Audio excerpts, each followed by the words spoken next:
بسم اللہ الرحمن الرحیم۔ انسانیت ابھی زندہ ہے، یہ پیغام ملتا ہے بین الاقوامی انسانی حقوق کی تنظیموں کے اس اقدام سے جو انہوں نے اہلیان غزہ کے لیے اٹھایا ہے، جس کو گلوبل سمود فلوٹیلا کا نام دیا گیا ہے۔ تفصیلات میں جانے سے پہلے ہمارے چینل کو سبسکرائب کریں تاکہ اہم ترین معلومات آپ حضرات تک پہنچ سکیں، اور اس ویڈیو کو زیادہ سے زیادہ شیئر کریں تاکہ جتنا ہو سکے وہ انسانی ہمدردی کا جذبہ بیدار کرنے میں آپ کا کردار نمایاں رہے اور لوگ اس عظیم مہم کی ایڈورٹائزمنٹ میں اپنا حصہ ڈال سکیں۔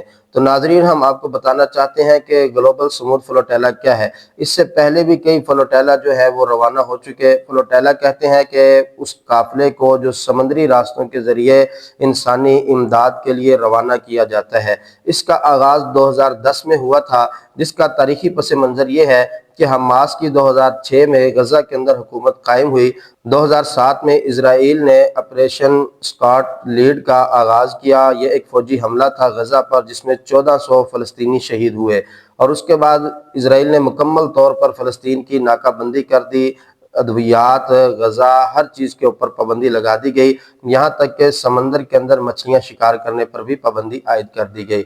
تو یہ ناکہ بندی شدت اختیار کرتی گئی، اور 2010 میں ایک انسانی تنظیموں کا قافلہ روانہ ہوا غزہ کے لیے امداد لے کر، جن کا مقصد یہ تھا کہ ہم ادویات اور خوراک وہ غزہ کے اندر پہنچاتے ہیں۔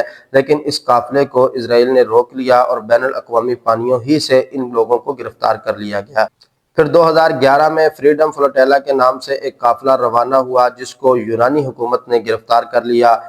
2012 میں پھر یہ کوشش کی گئی کہ کسی طرح اہلیان غزہ کے لیے امداد پہنچائی جائے، لیکن اسے اسرائیلی حکومت نے روک لیا۔ 2014 میں پھر انسانی حقوق کی تنظیموں نے ایک اہم قدم اٹھایا اور انہوں نے پھر یہ کوشش کی کہ غزہ سے ایک جہاز نکالا جائے، لیکن اس کے اوپر اسرائیل نے بمباری کی، اور پھر 2018 میں ایک کوشش کی گئی اور وہ کوشش بھی ناکام ہوئی۔ 2025 میں میڈلین فریڈم فلوٹیلا کا قافلہ روانہ ہوا، لیکن ان لوگوں کو بھی اسرائیلی حکومت نے گرفتار کیا جس کے اندر صحافی موجود تھے۔ ان میں کچھ کو ملک بردر کر دیا گیا۔ ایک جرمن صحافی جو آج بھی اسرائیل کی قید کے اندر ہیں، عالمی صحافی تنظیمیں ان کی رہائی کے لیے آوازیں اٹھا رہی ہیں، جرمن حکومت بھی اقدامات کر رہی ہے، لیکن ابھی تک وہ رہا نہیں ہوئے۔ تو اس تاریخی پس منظر کے بعد اب دوبارہ سے جب غزہ کے اوپر تقریباً 2 سال ہونے کو ہے، اسرائیلی بمباری ہے اور ناکہ بندی کو بھی عرصہ دراز گزر گیا ہے، اور وہاں پر شدید غذائی قلت کا اہلیان غزہ کو سامنا ہے، ادویات نہیں ہے۔ اسرائیل نے ہسپتالوں کے اوپر بمباری کی ہے، تعلیمی اداروں کے اوپر بمباری کی ہے، اور وہاں پر جو انسانی حقوق کی تنظیمیں کام کر رہی ہیں، جو سماجی کارکن ہیں، ان کے اوپر بمباری کی ہے اور ان کو بھی گرفتار کیا گیا ہے، اور بہت سے ان کے اندر زخمی ہیں، اور یہاں تک کہ مکمل طور پر ان کا بائیکاٹ کر دیا گیا ہے۔ تو اب جتنی بھی حکومتیں ہیں دنیا کے اندر، وہ ساری سرد مہری کا شکار ہیں، اور وہ کسی قسم کی امداد اہلیان غزہ کے لیے نہیں پہنچا رہے، اور وہ یہ جو ناکہ بندی ہے اس کو توڑنے کے لیے اقدامات نہیں کر رہے۔ تو بین الاقوامی تنظیموں نے پھر یہ طے کیا کہ ایک باقاعدہ سے مہم کا آغاز کیا جائے، اور ایک فریڈم فلوٹیلا جو ہے وہ فلسطین کی جانب روانہ کیا جائے۔ تو اس کے لیے بہت زیادہ کوششیں کی گئی اور ایک قافلہ تیار کیا گیا، جس قافلے کو گلوبل سمود فلوٹیلا کا نام دیا گیا۔ سمود کا معنی ہوتا ہے استقامت، اور یہ اس کا نام بھی اسی لیے رکھا گیا ہے کہ اہلیان غزہ نے جو جدوجہد اور جو کوشش اور جو کاوش کی، اس کے اندر جو استقامت انہوں نے دکھائی، اس وجہ سے اس کا نام سمود رکھا گیا۔ اسرائیل کی بڑھتی ہوئی جارحیت، ناکہ بندی اور حکومتوں کی خاموشی کی وجہ سے بین الاقوامی انسانی حقوق کی تنظیموں نے کوشش کی کہ ہم ایک مضبوط منظم فلوٹیلا جو ہے وہ روانہ کرے اہلیان غزہ کی مدد کے لیے۔ تو بین الاقوامی سطح پر انہوں نے اپنی کوششوں کو جاری رکھا۔ تو یہ 44 ممالک کے نمائندہ لوگوں نے اس قافلے کے اندر شرکت کے لیے آمادگی ظاہر کی۔ یہ لوگ اسپین کی بندرگاہ پہ جمع ہوئے، اور وہاں پر 20 جہازوں پر مشتمل قافلہ جو ہے وہ تیار ہوا۔ اب اس کے اندر خوراک ہے، ادویات ہیں، مختلف ڈاکٹرز ہیں، سیاستدان ہیں، صحافی ہیں، اور ان 44 ممالک میں تقریباً 17 ممالک جو ہیں وہ یورپ کے ہیں، ایشیا کے ممالک ہیں، اسی طرح افریقہ کے ممالک ہیں، اور اس میں مسلم غیر مسلم تمام لوگ شامل ہیں۔ یہ قافلہ انسانیت کے نام پر ہے، اس میں مذہب کی قید نہیں رکھی گئی، بلکہ تمام مذاہب کے لوگ جو ہیں جو انسانی ہمدردی رکھتے ہیں اور انسانیت کے نام پر وہ لوگ جمع ہوئے ہیں۔ تو یہ قافلہ 31 اگست کو روانہ ہوا اور یہ قافلہ تیونس پہنچے گا۔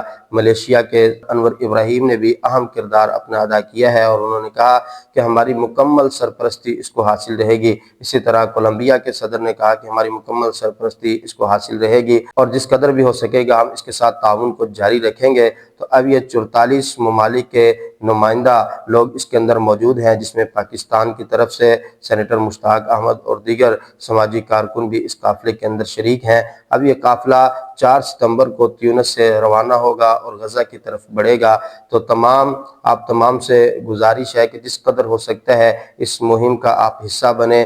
یہ نہیں کہ آپ وہاں پہنچ کر ہی اس کا حصہ بن سکتے ہیں، آپ اپنے سوشل میڈیا اکاؤنٹس کے ذریعے، آپ اپنے دیگر ذرائع کے ذریعے، ذرائع ابلاغ کے ذریعے اس مہم کو جس قدر ہو سکے عام کرے، کیونکہ پیچھے یہی ہوتا آیا ہے کہ جتنی بھی تنظیمیں اکٹھی ہوئی اور انہوں نے اہلیان غزہ کی مدد کے لیے قدم اٹھایا، اسرائیل نے بین الاقوامی پانیوں سے ان کو گرفتار کر لیا، کچھ لوگوں کو ڈیپورٹ کر دیا گیا، اور اب بھی اسرائیل کا یہ بیان سامنے آیا ہے کہ ان تمام لوگوں کو دہشت گرد قرار دیا جائے گا اور ان کو گرفتار کر لیا جائے گا اور ان کے جہاز جو ہیں وہ قبضے کے اندر لے لیے جائیں گے۔ تو پہلے بھی یہ ہوتا آیا ہے، تو یہ نہ ہو یہ اس قدر بڑی مہم اور کوشش ہے کہ اس کو بھی راستے کے اندر روک لیا جائے اور 44 ممالک کے لوگ اس کے اندر شامل ہیں، اور پھر اس طرح یہ جو جہاز ہیں ان کی تعداد 50 سے زائد ہے اور 4 ستمبر تک ہو سکتا ہے کہ 100 کے قریب یہ پہنچ جائیں۔